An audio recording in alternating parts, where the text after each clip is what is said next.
Shri Rahul Gandhi ji.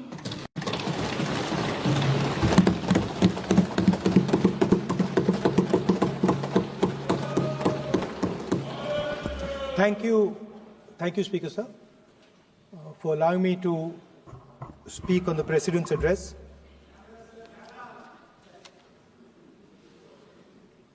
Camera. Thank you. Double thank you, sir.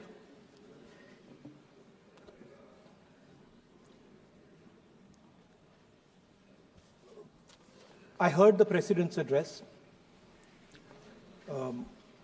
I sat there with Kharge ji and I listened to it. And I must say, I struggled through the President's address to maintain my attention on what was being said, because I had heard pretty much the same President's address the last time and the time before that and the time before that. And it was the same laundry list of things that the government has done. We have done this, we have done this, we have done this, 50 or 100 things that the government has done. And so while I was sitting there, I was thinking, okay,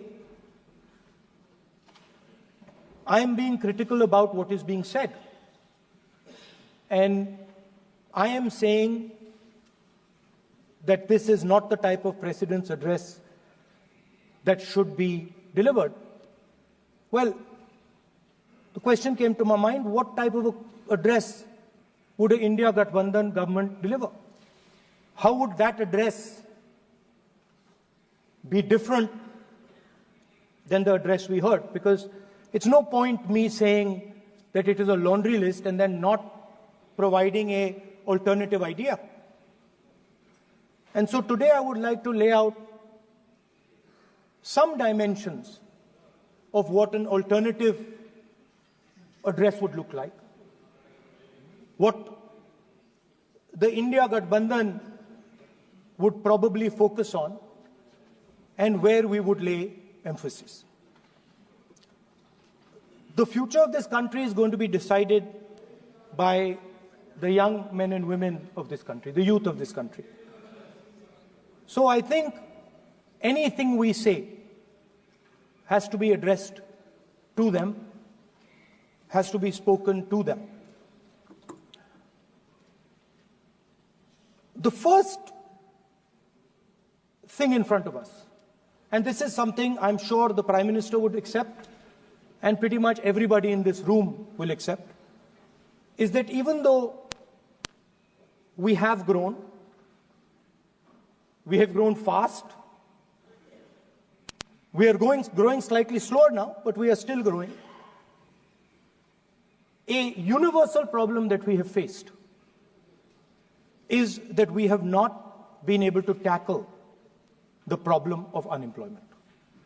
No, neither the UPA government nor today's NDA government has given a clear-cut answer to the youth of India about employment.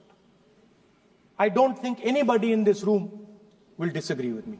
I'll give a little statistic for the Prime Minister. The Prime Minister, something I would agree with directionally. The Prime Minister proposed the Make in India program. I think a good idea. We saw the statues, we saw the functions, we saw the so-called investment, and the result is right in front of me. Manufacturing fell from 15.3% of GDP in 2014 to 12.6% of GDP today. That is the lowest share of manufacturing in 60 years. I'm not even blaming the Prime Minister, because I think it would not be fair to say he didn't try. I could say that the Prime Minister tried, and I think conceptually Make in India was a good idea, but it's pretty clear that he failed. Because manufacturing went from 15.3% of GDP to 12.6%. So the first question that any alternative vision would answer to the youngsters of our country is, okay, what and how are we going to solve this problem of employment? Any country basically organizes two things. You can organize consumption, and then you can organize production. Modern way of saying organizing consumption is services. Modern way of saying organizing production is manufacturing. But there is more to production than simply manufacturing. For example, agriculture also is about production. Now, pretty much every government since 1990 has done a decent job on consumption, on organizing consumption. Which are the companies that organize consumption? Uber organizes consumption. Reliance organizes consumption. Adani organizes consumption. But we have, as a country, failed in organizing production. We have excellent companies that try to organize production. They are the Mahindras of this world. They are the Bajajes of this world. Part of Tata's organizes production, but the record of the country in organizing production is dismal. And essentially what we have done is we have handed over the organization of production to the Chinese. So this mobile phone, even though we are saying we make this mobile phone in India, that is not a fact. This phone is not made in India. This phone is assembled in India. All the components of this phone are made in China. The network that has produced this phone is made in China, is owned by China. So every time we use a phone, every time we wear a Chinese shirt, a Bangladeshi shirt, every time we wear a pair of Chinese sneakers, we are paying a tax to China. Because some Chinese youngster is earning a salary to make or to produce that product. So the first message I would give in a presidential address would be that India has to focus completely on production. Because if we do not focus on production and we continue to focus only on consumption, we will find that we will run huge deficits, we will increase inequality, and eventually we will run into a serious problem. Social problem because of unemployment, which we are already facing. If you look at the numbers of the amount of people who are in jail, if you look at the numbers that are spent on internal security, if you look at the numbers spent on our police forces, they're all spiraling. They're all rising. And everybody understands that social tension is on the rise in India. So now the next question comes, okay, so where is this employment going to come from? What is India going to produce? And for that, I'd like to tell all the youngsters of this country that there is a revolution taking place, an exciting revolution. The world is transforming completely. And the change that is taking place, at the heart of the change that is taking place, we are moving from the world of the internal combustion engine to the world of the electric motor. We are moving from petrol to batteries. We are moving wind, solar, potentially nuclear energy. So our entire way of moving is changing. And this is going to change every single thing. It is going to change warfare. It is going to change medical treatment. It is going to change education. It is going to change how we eat. It is going to change every single thing. Now, the last time there was a revolution, called the computer revolution, the government of India had a clear focus. We looked at that revolution. It was a Congress government. We looked at the revolution and we decided clearly that we are going to focus on the development of software. And we rode the wave of that revolution. And today you can see the result. I remember people laughing I remember people laughing when the computer was being talked about. You mentioned Mr. Vajpayee. I respect Mr. Vajpayee, but Mr. Vajpayee gave a speech saying that computers are of no consequence to India. So, what is important when there is a revolution? What is important is that you understand what are the drivers of that revolution and where exactly do you need to focus, where exactly do you need to sit in that revolution. I said that this revolution is going to change everything. And I want the youngsters in this country to think about it. There is a war going on in Ukraine. The war in Ukraine is actually a war between the internal combustion engine and the motor, the electric motor. The electric motor is inside the drone, the engine is inside the tank. And if you look at what is going on in Ukraine, the tanks are dying by the thousands. And small little drones with electric motors, small batteries, not much bigger than that, are destroying the entire tank artillery infrastructure of both Ukraine and Russia.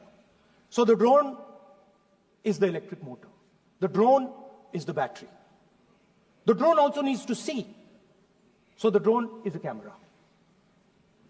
In the same way, electric cars. The electric car is a motor. The electric car is batteries. The electric car is cameras. Robots are exactly the same thing. Robots are electric motors, multiple electric motors with cameras, with batteries. And this is what the revolution is going to look like. So there are basically 4 technologies that are driving this entire change in mobility. Electric motors, batteries, optics, and then on top of that, you can apply AI. Now people, I want to tell the youngsters of this country, people talk about AI. But it's important to understand that AI on its own is absolutely meaningless. Because AI operates on top of data. Without data, AI means nothing. And if we look at data today, there is one thing which is very clear.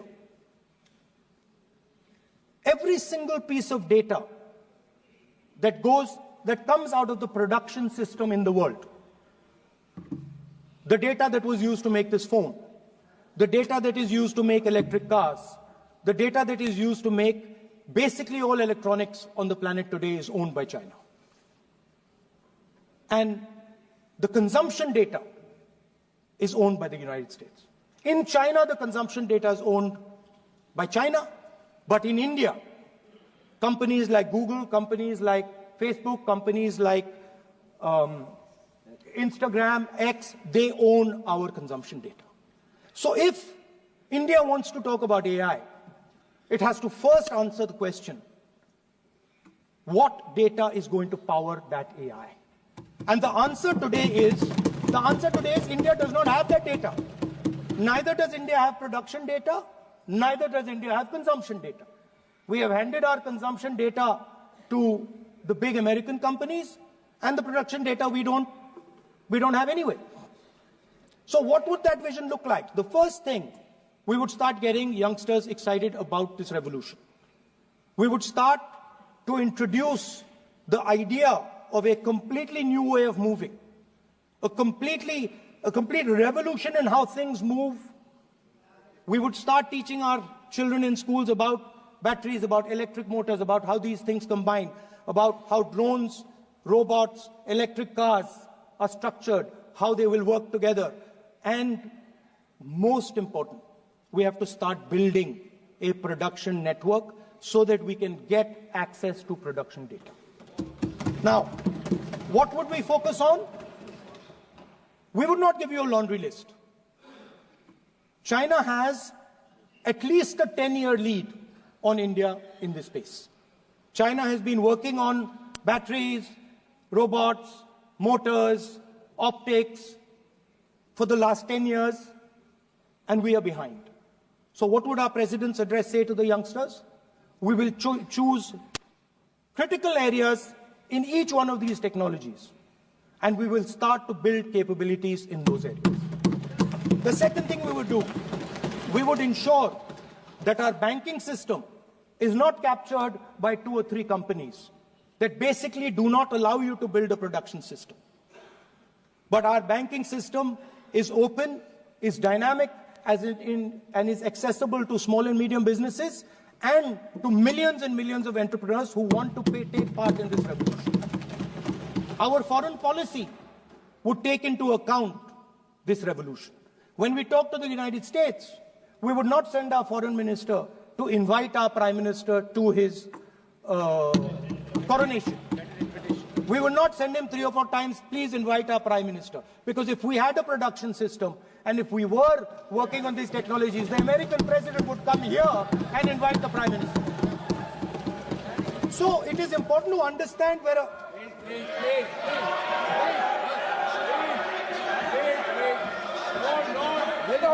Foreign policy.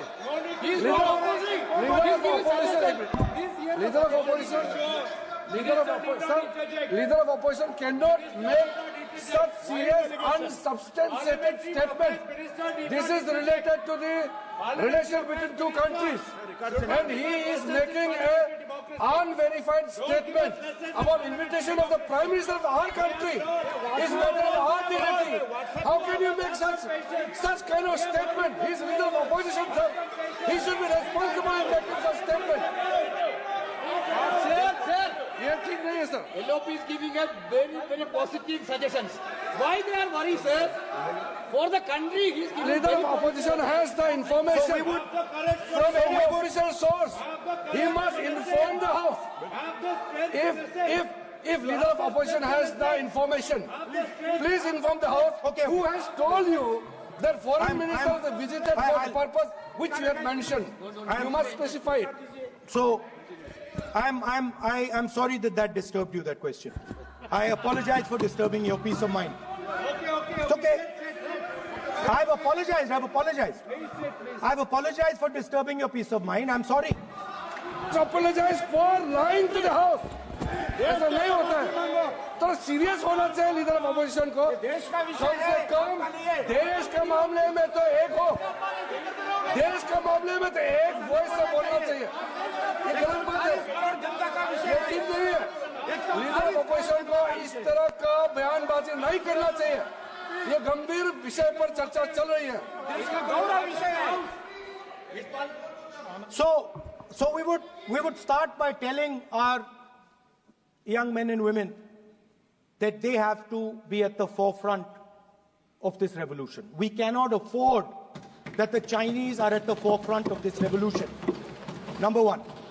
Number 2, we would ensure that the absolute best experts on these technologies would talk to our students, would talk to our youngsters, and guide them on what a future, on what these future technologies are going to do. We would make them partners in this revolution. Now, we talk about defense. And today, we have the Chinese. And the Prime Minister has denied it. And the army has contradicted the Prime Minister. It's true. The Prime Minister has denied it. The Prime Minister has denied it. And the army has disagreed with the Prime Minister that China is sitting on 4,000 square kilometers of our land, of our territory.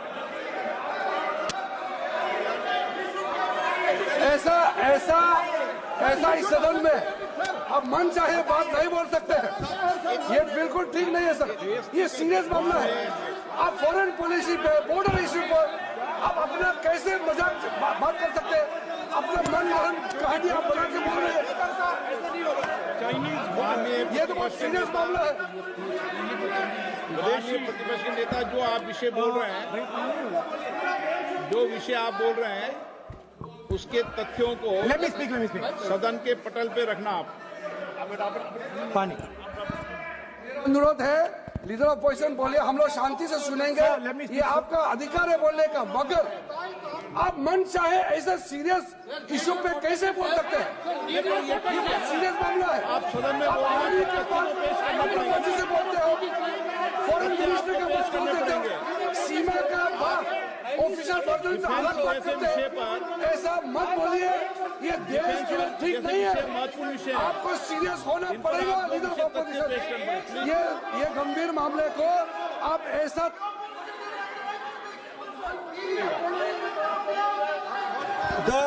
The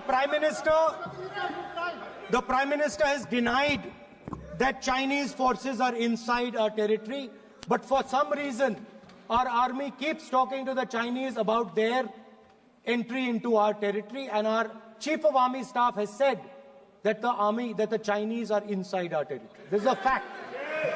This is not invention, this is a fact. Now, but the reason China is inside our territory is important. Because people think that wars are fought between armies and their weapons. But the fact of the matter is that wars are fought by industrial systems. The fact of the matter is that China has an industrial system that is far stronger, far bigger than our industrial system. And that is why they have the guts to come inside this country. The reason China is sitting inside this country is because Make in India has failed. The reason China is sitting inside this country is because India is refusing to produce. And I am worried that India is going to give up this revolution to the Chinese once again. The reason I made this reference is because everything is connected. If and when we fight a war with China, we will be fighting with Chinese electric motors, Chinese batteries, Chinese optics, and we will be buying Chinese motors, Chinese optics, Chinese batteries. It is a non-sustainable proposition. That is why for our security, for the future of our children, for the future of our country, we have to build a production system, and we cannot allow this revolution to go by. Now, the next step, we have a strategic partner called the United States. The partnership should focus on how India and the United States can work together to take advantage of this revolution. That is what the conversation should be on. Please understand that India is as important as the United States for the simple reason that they cannot build an industrial system without us. They cannot build a production system without us. No matter what they say, the Americans simply cannot do what India can do because their cost structure is much, much, much more expensive than ours. We can build things that the Americans would never imagine. India can do that. So that would be the first part of a president's address. We would talk to the youngsters in India and say to them, we want you to be partners in this revolution. We want to change the Indian banking system so you can have access to it. And we believe in you, we trust in you, and we believe you can take on the Chinese. That's the first part. The second part would be about participation. We have done a caste census in Telangana. And what we have found is shocking. Almost 90% of Telangana is either Dalit, Adivasi, backward, or minority. Almost 90% London leader would give you. The final, of course, we go back to the Constitution. This, our favorite, just like the production system is a weapon, just like Jati Jangarna is a weapon of transformation, this is what the entire architecture is built on. I remember before the elections, all of you were saying 400 par, and you were saying you would change this. And then I was glad to see that the Prime Minister walked in and then was forced to bow his head in front of the Constitution. It was a moment of pride for all Congress people that we had explained to the Prime Minister and to the whole country that no force will dare touch this. I know that the RSS has never accepted this. Mohan Bhagwatji has said that India didn't get independence in 1947. He has said that this constitution is meaningless. I know that that is at your heart. We will never let your dream come true. This constitution is going to rule India always. Now, एक minute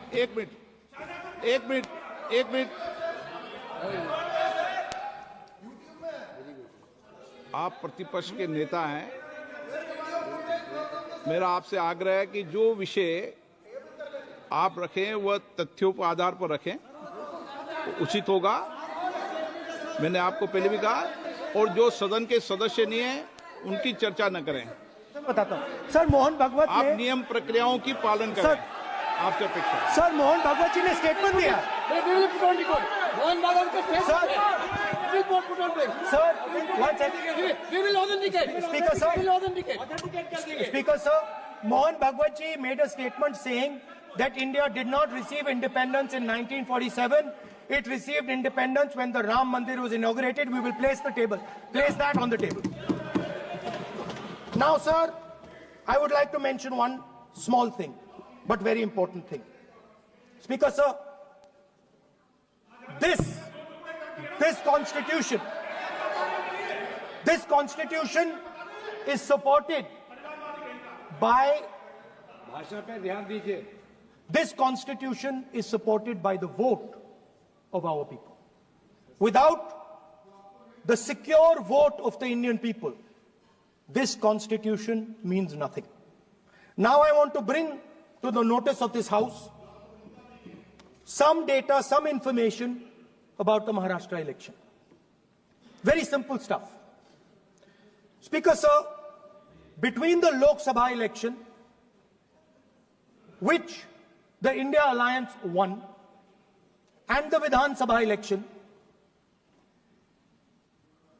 the voting population of Himachal Pradesh was added to the voting roll of Maharashtra.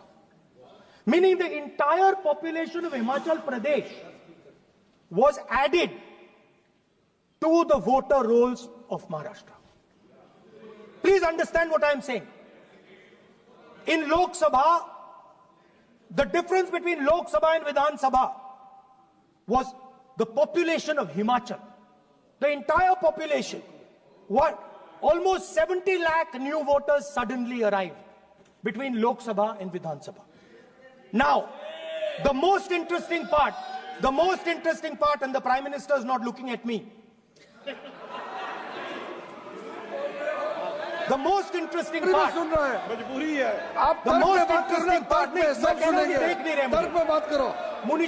suddenly.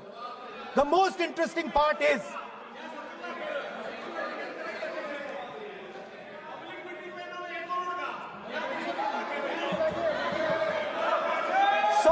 Sir, Maharashtra mein more voters were added in 5 months in Maharashtra than were added in 5 years in Maharashtra. जितने 5 साल में add हुए उससे ज्यादा 5 महीने में add हुए, आखिरी 5 महीने में लोकसभा चुनाव के बाद। सर, एक बिल्डिंग है सर शिरडी में, एक बिल्डिंग में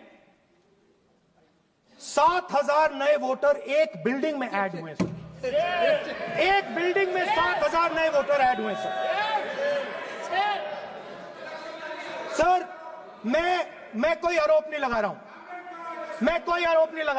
मैं सिर्फ ये कह रहा हूं सर कि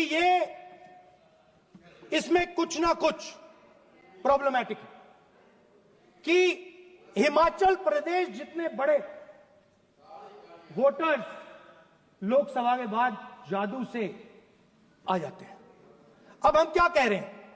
हमने इलेक्शन कमीशन से रिपीटेडली कहा है कि हम आरोप नहीं लगा रहे हैं, आप एक काम कीजिए, हमें लोकसभा की वोटर लिस्ट दे दीजिए, नेम, एड्रेस और इलेक्ट्रॉनिकली दीजिए, और विधानसभा नहीं है।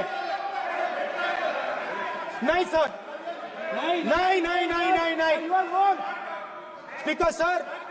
स्पीकर सर वो सब वेबसाइट पे रहती है, सब जानते हैं, कभी भी कोई निकाल सकता है। स्पीकर सर, मैं समझा देता हूं सर। स्पीकर सर, वो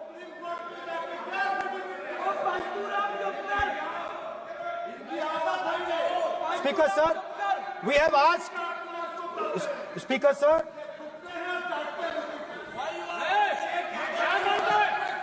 Speaker sir, we are asking this question. We are asking this. Speaker sir, population of Himachal Pradesh. Please. Population of Himachal Pradesh has voted. Extra has voted in Maharashtra. We are saying to the Election Commission, please give us the names and addresses and polling booths of all the workers in the Lok Sabha and all the workers in the Vidhan Sabha, so we can calculate who these new workers are, who these new voters are. Interestingly, the new voters are mostly in the constituencies that the BJP has swept. Please understand, the new voters have been added mostly in the constituencies where BJP has swept. I am still not making an allegation. I am saying on the floor of the House that the Election Commission has to give the data of the Maharashtra elections to the Congress Party, to the Shri and to the NCP, so that we can see exactly where these voters have been added, who has been subtracted, who has been added, where they have been added. This is not an irresponsible request.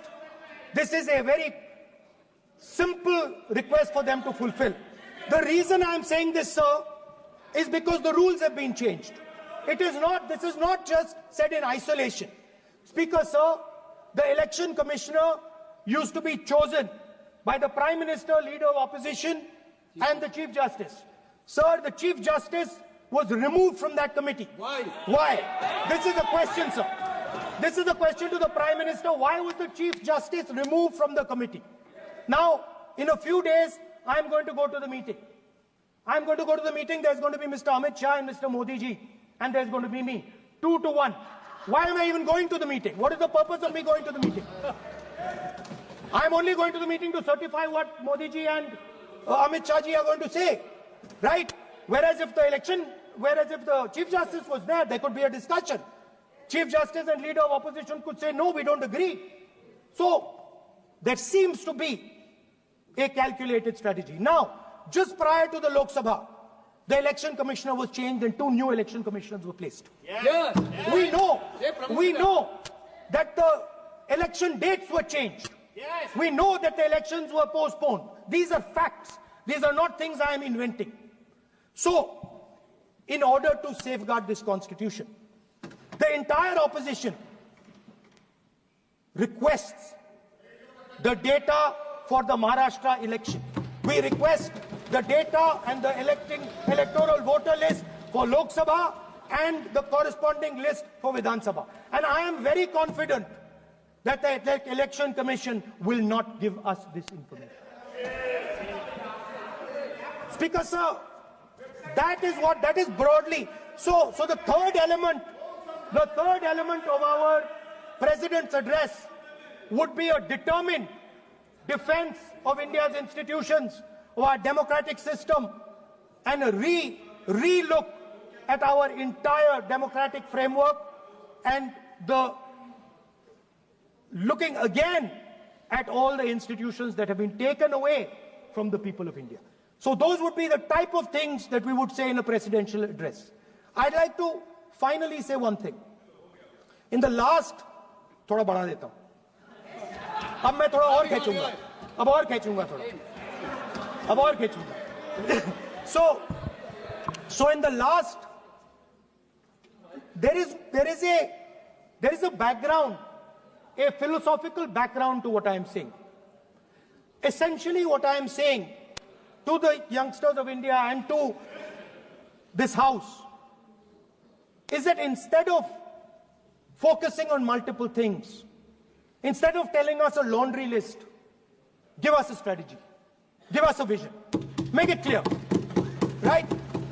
Now, there is a philosophical basis to this. There is even a deep philosophical basis to this. I showed you the picture of Shivji, which you didn't allow me to show. I showed that picture for a reason. What does that picture tell us? If you look at that picture carefully, it tells us focus carefully. Do not get distracted. Do not look here and there. Do the job at hand. So there is a philosophical basis to the speech I have given. I have not told the House and the country that we will do this, and this. This is the philosophy of Shivji. Say what you have to say, but be clear that you're going to do that one thing and don't do 56, 70 different things. So there is a link between our philosophical tradition, our religious tradition, and what I'm saying. And that is what India needs to do. India needs to connect the past, the values of the past. You talk about Sardar Patel ji, but you destroy Sardar Patel ji's values every day. You talk about Ambedkar ji, you destroy his values every day. You talk about Nehru ji. No, you don't talk about Nehru ji. Right? You bow in front of Buddha. You destroy what he says. So the point is, you have to be truthful to what you are, right? And it is important that when you are giving a way forward to the nation, there is clarity of purpose. There is no hatred, there is no violence, there is no anger, because these things are destroying our country. So my speech has not been angry, has not been nasty. My speech has been very polite, very kind, and I thank the Prime Minister for coming and listening to it.